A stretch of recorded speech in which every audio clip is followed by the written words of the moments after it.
Thanks so much for listening to the podcast. If you're listening to us for the first time, please subscribe so we can get this interview out to as many people as possible. The more people that subscribe, the more people that will see this interview. And we do interview amazing people that do amazing things all around the country and world. We're on every platform: YouTube, Spotify. We're also on Rumble now, and I'm on Twitter, Facebook, Instagram, Convos with Rob, Convos with Rob.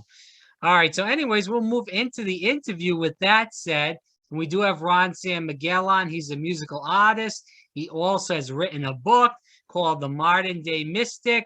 It's the journey of a song catcher. Ron, thanks so much for coming on. Greatly appreciate the time today. Thank you for the invite. Glad to be here. Now, when you were growing up as a child, how did you get involved in music? Was this a family member that got you involved, a friend? Did you just see somebody on TV or listen to somebody? How did you get involved in music? My mom's side of the family are musicians. My mom sang, my uncles played music. They had a group. My mom, when I was a toddler, would sit me down in front of the old phonograph and listen to all the records, all kinds of different styles.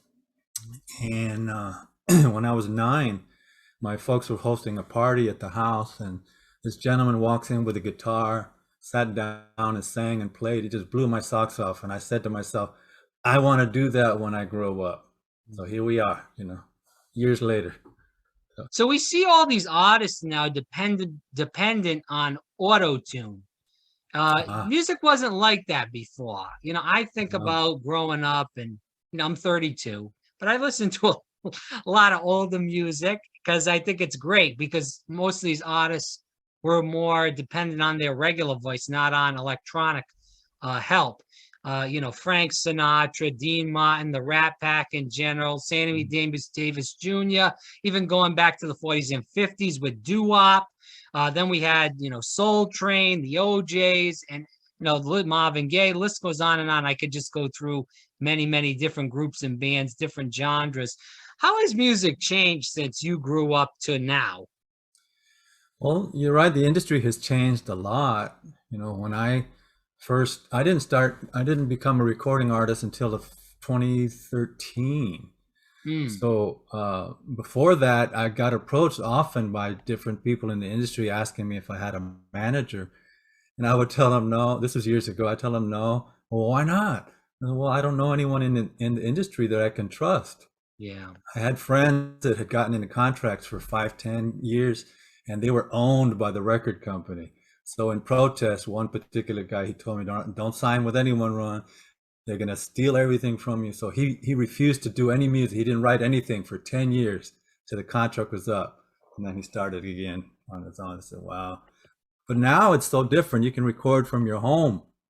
But, I'm not a techie, so I go to a studio. A friend of mine has a studio. He's great. And Oscar Altier is his name. Cuban fellow, great recording engineer. And so anyway, yeah, some of the artists that you mentioned, Dean Martin, Perry Como, Hank Williams, and then Mexican stars. My mom would have me listen to all these different genres and tell me there's a difference between singing and screaming. So I'm a crooner. I'm a crooner from way back. But I do a lot of different styles. I do country. I do stuff in English and Spanish. I was heavily influenced by James Taylor, Simon and Garfunkel. I've been called the Chicano Cat Stevens, John Denver. I used to do all that stuff, but now I do mostly my own. People that are listening, Ron San Miguel on here on Fire Breathing Rob. And for people that are just tuned in also, definitely check out his book. It's The Modern Day Mystic, Journey of a Song Catcher. Ron, I want to go into this a little bit in depth. You seem like your music is more geared to social justice, environmental justice, political issues in general. When did you start getting involved in politics? In high school. Really? Okay. There was a tension between the black and the white students at my high school. Okay. And somehow, I got involved. I wrote a letter to the editor for our school newspaper, and And then students were coming to me as though I were the spokesperson for the black and brown students. There weren't a lot of us. There weren't a lot of us. There weren't enough of us to go around rioting. So, but certainly spoke up. We spoke up, and that was my introduction into the civil rights movement back in the early '70s. I'm older than people think, you know. So it's been an interesting journey in my life. I've done civil rights work. I studied to be a Catholic priest. Did community work, and yeah, I've been involved a long time. Still am. I work for the city of Oakland right now, and we monitor minimum wage. You know, make sure workers get paid correct wages in the city of Oakland. Any type of business in the city of Oakland.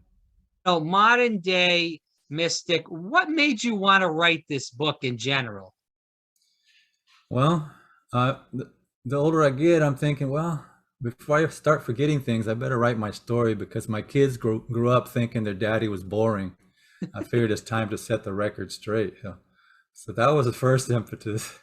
And then when I was in the seminary, I had the opportunity to meet Chaim Potok, the famous author, wrote The Chosen. He was giving a lecture in San Francisco, so I went to hear him, and I got to meet him afterwards. And I said, you know, your themes of your novels are about culture clashes, you know, and why don't you write a nonfiction book about that? And he said, well, I'm leaving that for you to do. You write that book. So he gave me the assignment. And then the last impetus was Sister Helen Prejean, that wrote Dead Man Walking. She was one of my professors for my graduate studies. And before her lectures, she would come to the schools where I was. She would have me sing a song or two before her lecture. And backstage, she says to me one day, hey, Ron, you know what the definition of a writer is? I said, well, I have an idea. What's your definition? Now, remember, this is a Catholic nun. She says the definition of a writer is ass in chair. And I started laughing. I said, oh, sit down and do it. It's just like music. Sit down and do it. So that was it. So I said, I got to do it. So I sat down and wrote my book. What do you hope people get out of the book? People have asked me if it's a guide for spiritual direction, and it isn't really. It's just my life story. My hope is to inspire the reader to reflect upon their own lives as they hear my stories, and then develop their own talents and share them with the world. I believe we all have gifts that are meant to be shared to make the world a better place. So when you talk about the songs that you've written, technologically challenged, electromagnetic, pollution. Now, you said millennials should like both of these songs. Why do you feel like they would? That they would? Well, my kids, when I wrote technologically challenged, is because my sons were always rescuing me from my cell phone and my computer, my video player, you know, even the alarm clock flashing zeros. I could never fix it. My sons would rescue me. So when I wrote that song, my sons were little and they said, hey, Dad, teenagers everywhere are going to love that song. I said, why? Well, because it reminds them of their dads too. I said, oh, okay, well, that works. So that's part of it. And also just the environment. When I first put out my first album in 2013, it's called Paint Me a Rainbow. I was targeting 45 years and up for the market. And young people in their 20s were raving about it. And I was shocked. I was surprised. One guy, a hip hop artist, he says to me, well, why are you surprised? We're woke. You know, so what's his response? I said, oh, well, cool. So yeah, they could relate too. So everybody relates to music. It's just a matter of whether or not we're paying attention. Right. I agree 100%. I want to go into the audience question about the seminary. So that question is about the seminary. Let's talk about that. So, you know, what made you want to go into the seminary? And then obviously going through the seminary for quite a while, how come you didn't become a priest? Good question. Well, when I was a kid, I wanted to be a priest. And that was the plan when I was little, until middle school, and I discovered girls. I go, oh, So that changed. Then I was going to get involved with politics, and that was the plan through my junior year of college. Oh, And wow. then I was so involved, I thought did an internship in Sacramento, rubbing elbows with politicians and people that work there. I was in the archives a lot in the basement of the Capitol. And I realized, hey, I'm not like these people. I don't want to be like these people. I don't want to get into politics. So I changed that plan and did community work. Eventually got back into the idea of priesthood. Sure. Silence and solitude were a big factor. The writings of Thomas Merton were a big factor. So I eventually joined up and entered the seminary, and I was in there for 4 years. And they decided I was too outspoken and radical, and I was dismissed from the Diocese of Sacramento. Oh, jeez. Oh, man. So, okay, I felt like my vocation was robbed.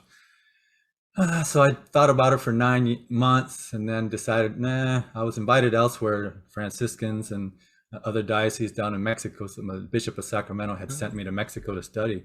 I was in heaven down there because where I was, they were very much into liberation theology.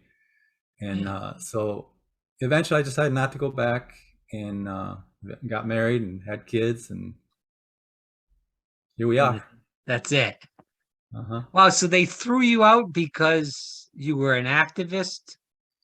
Well, because I had studied here in the States through the first year of theology, first semester. Mm-hmm. I finished all the philosophy, studied 1 semester of theology, graduate level, and I didn't like them there and they didn't like me. So we're going at it. And then they wrote me up, and the bishop was laughing. He says, they say here that you don't get along with your peers. They say here you're not doing well in your studies. I said, no, I'm not devoting much time to my studies. I really don't want to be there. I'd rather go to a different seminary. And he says, well, you are abnormal. I'm cracking up. He says, oh, I meant that in a good way. That didn't come out right. I said, I know what you meant. It just sounded so funny. You are abnormal. So he pulled me out of that seminary, sent me to study in Mexico. I was elated, Wow. But 2 years later, the vocations director was changed, and he decided I had to go back to the previous seminary, and prove myself. I said, I might be crazy, but I'm not stupid. Why would I want to go back to some place they were trying to kick me out anyway? Yeah. So that was that. I got booted out of the diocese. The bishop didn't want to go against the vocations director.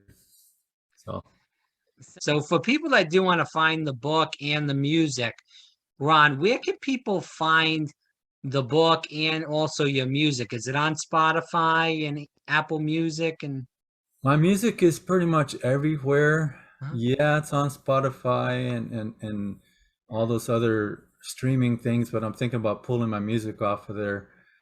The music industry's changed so much. We get peanuts from those streaming services. Yeah, that's what I But heard. my music is available on Amazon and YouTube. Amazon and also cdbaby.com. You can download from there. And I never heard the of that. book is available at amazon.com. Modern Day Music, Journey of a Songcatcher. Just plug in the title or my name, Ron San Miguel. And my web page is Ron San Miguel author. Again, for people that want to learn more about Ron San Miguel, ronsanmiguelauthor.com. Definitely check him out. You can contact him there. Again, his music is on all the music sites, YouTube, cdbaby.com. Definitely check him out there. And then the book is on Amazon. Again, Modern Day Mystic. Ron, thanks so much for your time. Thank you. iTunes also. My music's on iTunes. Right.